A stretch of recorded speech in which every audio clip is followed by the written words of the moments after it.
TikTok is such a big platform in the world today, and a lot of people are on TikTok for different reasons.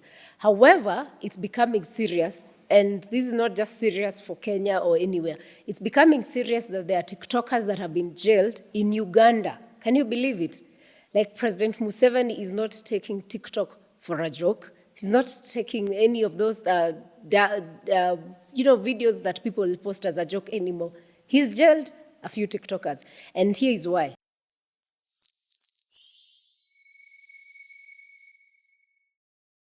Two Ugandans have been detained, and this is because apparently, allegedly, I also don't want to be jailed, they insulted President Museveni, the First Lady Janet Museveni, and the President's son, General Muhoozi, I don't know how to pronounce the other name, on the video sharing platform that is TikTok.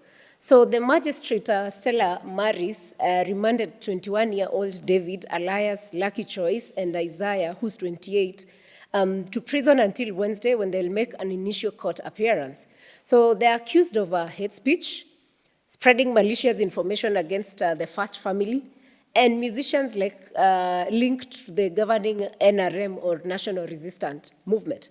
So whatever you do on TikTok, if you ever travel in Uganda, make sure you do not produce content that feels like you're abusing the government, spreading misinformation, not respecting our old man, President Museveni, because that will land you in jail. So when they appeared in court on Monday, the two denied the charges. And I don't know how they measured, how bad you are abusing the president. Because when I look at the Kenyan space, TikTok is one of the, not even TikTok, social media is one of the spaces where people are able to express themselves, speak out their mind, call out the government. This is for Kenya. That's where I'm speaking. And nobody has been sent to jail because they did a video or TikTok that, anyone felt it was abusing. I believe for a country that claims to be enjoying democracy, then TikTok should be one of your worries. Your worries should be to deliver for the nation, your people, the citizens. That's what they put you in place, or however, whichever way you got in power. You got in power to serve your nation. Serving your nation and dealing with a TikTok video because someone called you out, I don't think that, to me, that does not make sense. However, I am speaking as a Kenyan again. This happened in Uganda. So they jointly charged Julius Tayebwa, who's 19, he'd also been brought in court and remanded in prison for same offenses. Again, this one had happened before where, again, he was accused of sharing a video on TikTok that was abusive to the First family. Kenyans, hello, can you relate? I know Kenyans cannot take this. So the prosecutors alleged that they posted information on TikTok meant to ridicule, degrade, demean, and promote hostility against.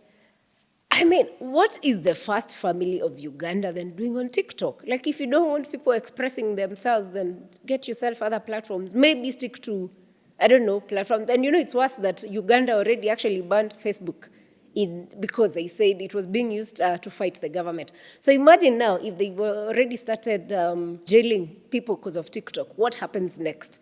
I hope and pray that our Ugandan brothers and sisters, you do not end up also having TikTok banned, because we also enjoy part of your content here in Kenya. So the magistrate allowed detention after the police said they were still making inquiries into the matter.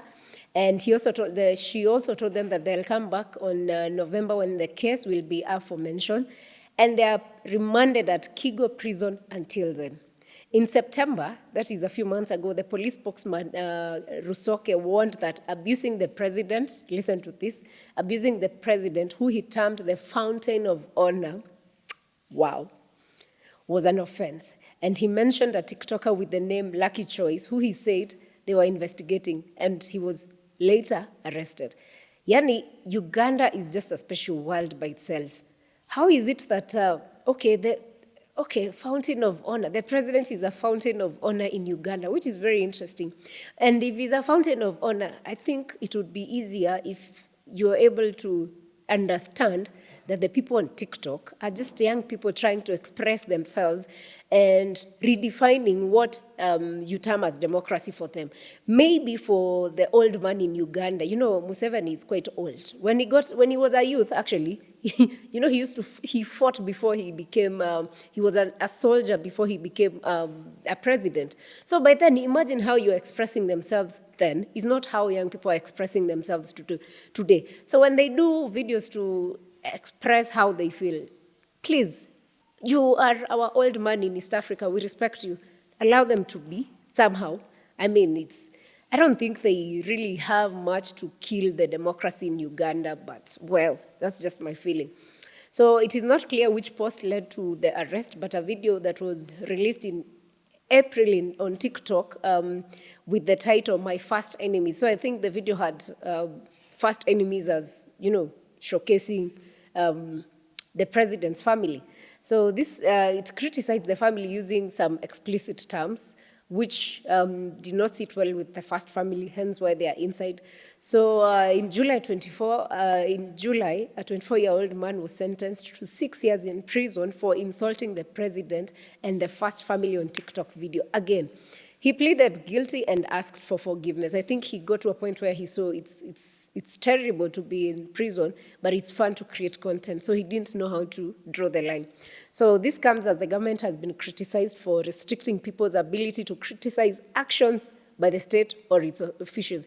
In Uganda, you can't just wake up and abuse how they run their system. You can't just wake up and critique the government. We've seen it with Bobby Wine, how he's been treated. So now I think the young people are seeing TikTok as a way of picking up and trying to fight for their democracy as they've seen it happen in Kenya. Kenya has set maybe the bar even with the maandamano, which were organized on TikTok and Twitter Spaces. And Uganda thought, maybe we could try the same. But they forgot. They have an old man for president, which we don't have. So maybe that is why that has not worked for them. And the US government has also, in a report sometimes last year, accused Uganda of restricting internet freedom through the use of criminal punishments. And again, I told you, Facebook is already banned. So I'm hoping they're not also going to ban TikTok, and the young people in Uganda can, express themselves freely and get themselves to a space of expression without, any of these abuses by the government. So that's what is happening in Uganda. I think this is where, as Kenyans, we realize that we enjoy a lot of democratic space on the social spaces, because social media is one of the places where people are able to express themselves, focus, and call out the government when need be, and tell the government to behave better, because a government gets to power to serve the people and not to be a master of the people. And I am hoping some of these nations across Africa will start appreciating that, because the people you're dealing with, the mid-age in Africa is now 19 years. You won't expect to deal with people the way you dealt with them 30, 20 years back. These are 19-year-olds, 20, 21. There's a lot of work to be done.